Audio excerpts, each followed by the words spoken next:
And when it says this, we are his people and the sheep of his pasture, it's time for some of us to get into pasture.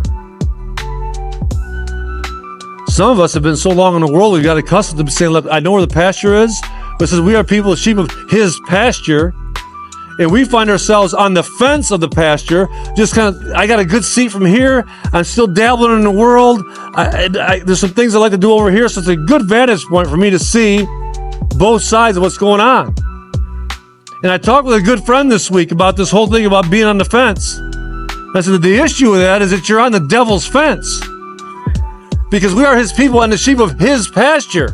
And the Bible says that you're either for me or against me. It doesn't say that you ride the middle line. So if you're either for me, in, or you're against me, out, and if I'm somewhere in the middle, then that's lukewarm. There's no such thing as a lukewarm Christian. I'm riding that fine line of not even knowing him. And so I got to be in the pasture, walking with him and saying, I'm his and he's mine. And I want to hear his voice and walk with him and talk with him and get off the line.